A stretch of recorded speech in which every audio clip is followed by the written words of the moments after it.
ഒരു കാലത്ത് നിരത്തുകൾ അടക്കി ഭരിച്ച വിൻറ്റേജ് വാഹനങ്ങളുടെ ശേഖരമാണ് എടപ്പാളിലെ ഹിഷാം അറക്കലിനെ വ്യത്യസ്തനാക്കുന്നത്. 16ാമത്തെ വയസ്സ് മുതൽ വിൻറ്റേജ് വാഹന ശേഖരം ഹോബിയാക്കിയ ഹിഷാമിന് ഇന്നത് വരുമാനത്തിനുള്ള മാർഗം കൂടിയാണ്. ജാവയും ചേതക്കും വില്ലീസ് ജീപ്പും അടക്കം വിൻറ്റേജിലെ രാജാക്കന്മാരുടെ ശേഖരം തന്നെയുണ്ട് ഹിഷാമിൻ്റെ കയ്യിൽ.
ഉപയോഗിച്ച വണ്ടി തന്നെ കിട്ടണം എന്നുള്ളൊരു വാശി വാങ്ങിച്ചു. അപ്പം അതിൽ ആൽബത്തിലുള്ള ഫോട്ടോയിൽ ആ നമ്പർ കണ്ടിട്ട് അത് പക്ഷേ അത് ഒരുപാട് ഒരു 2 വർഷം 3 വർഷം കിട്ടിയിട്ടും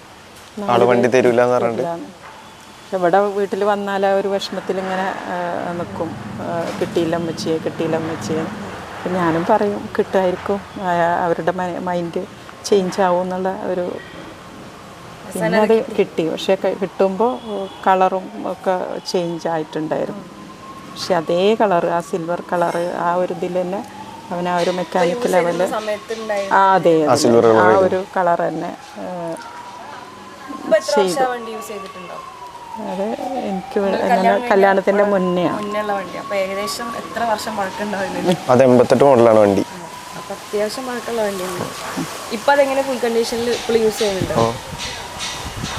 ഇവിടെ ഉള്ള എല്ലാ വണ്ടിയും ഞാൻ ഓടിക്കലുണ്ട്. നാട്ടിൽ ഓടിക്കലില്ല, അങ്ങനല്ല, ഏതെങ്കിലും ഒക്കെ റൈഡ് ഉണ്ടാവും, അപ്പോൾ ആയിട്ട് തന്നെ പോലും. മക്കളുടെ ആഗ്രഹത്തിന് പ്രാധാന്യം നൽകുന്ന ഉമ്മയാണ് ഹഫ്സാബി. മകനിഷ്ടം ഇതാണെങ്കിൽ അവനത് ചെയ്യട്ടെ എന്നാണ് ഹഫ്സാബിയുടെ തീരുമാനം.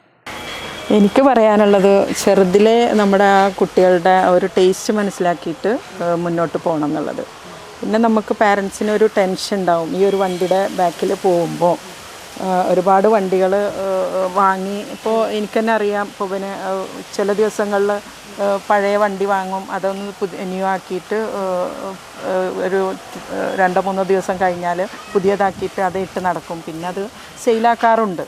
അപ്പോൾ അതിലുള്ള ഒരു ഫിനാൻഷ്യൽ സെറ്റപ്പ്, പിന്നെ അവരുടെ ഒരു ടേസ്റ്റിനനുസരിച്ച് നമ്മൾ ഫോളോ അപ്പ് ചെയ്യണം. അവരേത് റൂട്ടിലാണ് പോകുന്നത് എന്നുള്ളത്. ഇപ്പോൾ പാരൻസ് ആകുമ്പോൾ നമ്മൾ ഏത് റൂട്ടിലാണ് പോകുന്നത് എന്നുള്ളത്, ഇപ്പോൾ ഡെയിലി നമ്മളിങ്ങനെ ട്രാവലിലാണെന്നുണ്ടെങ്കിലും വീട്ടിലാണെന്നുണ്ടെങ്കിലും അവരെ ഒന്ന് സ്നേഹത്തോടു കൂടിയിട്ട് ഡീൽ ചെയ്യുക.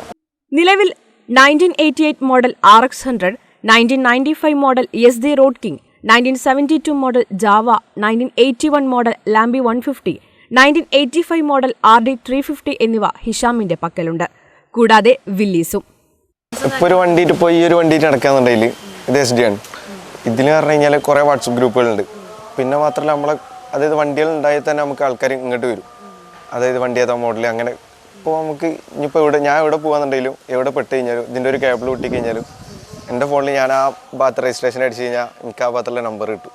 എൻ്റെ ഫോണിൽ അത്രയും നമ്പറുകളുണ്ട്. ഒന്നാമത് അത്രയും കോൺടാക്ട്സ് ഉണ്ട്. പിന്നെ അതേപോലെ തന്നെ ഇൻസ്റ്റഗ്രാം ത്രൂ നമുക്ക് ഇപ്പോൾ ഏതെങ്കിലും പഴയ വണ്ടികൾ എവിടെയെങ്കിലും എടുക്കാന്നുണ്ടെങ്കിലൊക്കെ അവർ മെസ്സേജ് അയക്കും, ഇങ്ങനെ ഒരു വണ്ടി ഉണ്ട്, ആരെങ്കിലും ഉണ്ടെന്നുണ്ടെങ്കിൽ പറഞ്ഞോളൂ, അല്ലാന്നുണ്ടെങ്കിൽ ഇങ്ങോട്ടെങ്കിൽ നിങ്ങൾക്ക് നോക്കാമെന്നൊക്കെ പറഞ്ഞിട്ട് അവർ അറേഞ്ച് ചെയ്ത് തരുന്നവരുണ്ട്. കുറേ മെസ്സേജ് വരുന്നുണ്ട്. അത്യാവശ്യം മെസ്സേജ് ഇൻസ്റ്റഗ്രാമിൽ തന്നെ വരുന്നുണ്ട്. കാരണം നിർത്തണം എന്ന് എനിക്ക് തോന്നിയില്ല. കാരണം ഇതുമ്പോൾ നമ്മളെങ്ങനെ ജീവിക്കാൻ പറ്റുമെന്ന് ഞാൻ പഠിച്ച് അതിനുള്ള വഴികളൊക്കെ ഞങ്ങൾ കുറച്ച് ടീമുണ്ട്. അപ്പോൾ നമ്മളിപ്പോൾ ചെയ്തുകൊണ്ടിരിക്കുന്നുണ്ട്. അതിൻ്റെ പിന്നാലെ തന്നെയാണ് ചില ലെവലോ. പിന്നെ ഉമ്മാക്ക് ടെൻഷൻ എന്ന് പറഞ്ഞു കഴിഞ്ഞാൽ അത്യാവശ്യം ലോങ് പോകുന്ന ആളാണ് ഞാൻ. അപ്പോൾ ഞാൻ വീട്ടിൽ വിളിച്ച് പറയും ഞാൻ ഒന്ന് വയനാട് പോകാൻ പറഞ്ഞിട്ടാണ് ഞാൻ മൈസൂർ പോയി. അങ്ങനത്തെ കുറച്ച് സംഭവങ്ങൾ. ജീവിതത്തിൽ നീ എന്ത് സമ്പാദിച്ചു എന്ന് ആരെങ്കിലും ചോദിക്കുകയാണെങ്കിൽ ഹിഷാം ആത്മവിശ്വാസത്തോടെ പറയും, എൻ്റെ സമ്പാദ്യമെല്ലാം എൻ്റെ വീട്ടുമുറ്റത്തുണ്ട് എന്ന്. മാത്രമല്ല തൻ്റെ പാഷനിലൂടെ വരുമാനം കണ്ടെത്താനും ഹിഷാമിന് നന്നായിട്ട് അറിയാം. അതിൽ ഹിഷാമും ഹിഷാമിൻ്റെ വീട്ടുകാരും ഹാപ്പിയുമാണ്. എന്തായാലും ഹിഷാമിൻ്റെ ഒരു വിൻറ്റേജ് വണ്ടികളുടെ കളക്ഷനോടുള്ള ഒരു പാഷൻ ഹിഷാമിനെ വലിയ വിജയത്തിലേക്ക് എത്തിക്കട്ടെ എന്ന് നമുക്കും ആശംസിക്കാം.